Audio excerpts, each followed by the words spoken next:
السلام عليكم ورحمة الله وبركاته. مرحبا بكم فيديو جديد على قناتي مطبخ الأطلسية. كنتمنى تكونوا بخير وعلى خير وانتم كتشاهدوا هذا الفيديو.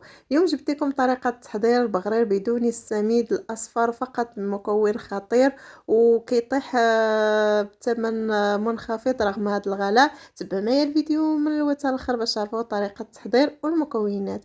بسم الله على بركة الله. اول حاجة انا خديت واحد الاناء، درت شويه ديال الملحه تتبقى على حسب الذوق. تنضيف معلقه كبيره من السكر، حبيبات، عندي معلقه كبيره ديال خميره الخبز. وهنا كما قلت لكم هذه هي السميده البيضاء ماشي السميده الصفراء. السميده الصفراء كتكون غاليه والبيضاء تدير تقريبا شي 5 دراهم. ديك علاش استعملتها. انا درت هنا 4 ديال الكؤوس، نتوما ممكن ديروا 5، تبقى على حسب عدد كميه الافراد الاسره.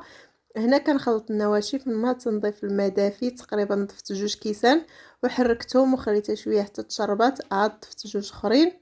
كما كتلاحظوا هاد السميده هذه كتعطي بغرير ناجح مليون في المئة وكيوجد في اخر لحظات. نعوضوه بالسميده الصفراء لان الثمن ديالها شويه مرتفع. علاش لا ما نستعملوش هاد السميده وكيعطيو نفس النتيجه. من بعد ضفت انا 2 كيسان ديال الماء، ضروري كما قلت لكم يكون الماء دافي. دابا غادي نطحنوهم حتى نخلطوا. من بعد ما نطحنوهم عاد نضيفوا الخميره كيماويه 8 غرام. تحصلوا على هذا القوام هذا. كنغطيوهم فقط غير في ديك اللحظات فاش نسخنوا المقلاة صافي.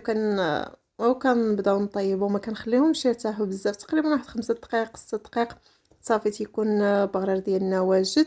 من بعد ما كنسخنوا المقلاة كنطيبوا. هنا انا نص خليته بيض والنص ضفت ليه معلقه كبيره ديال الكاكاو اللي خلطتها مع شويه ديال الماء وكنحركهم بحال هذا الشكل هذا كما قلت لكم باش نديروا لون مغاير وكيعطي حتى راقي. كيجي بحال هذا الشكل كما كتلاحظوا. كنطيبوا وحده بوحده حتى تنسى الكميه اللي عندي. من بعد ما طيبته تنقدموه بالصحه والراحه مع شويه ديال الزبده البلديه وشويه ديال العسل وكنقدموه بالصحه والراحه. كنتمنى ان لا فيديو ديال اليوم ينال الاعجاب ديالكم وتدعموني بالاشتراك وتبارطاجيو الفيديو مع العائله والاصدقاء لتعم الفائده. دمتم في رعايه الله وحفظه والى فيديو قادم ان شاء الله.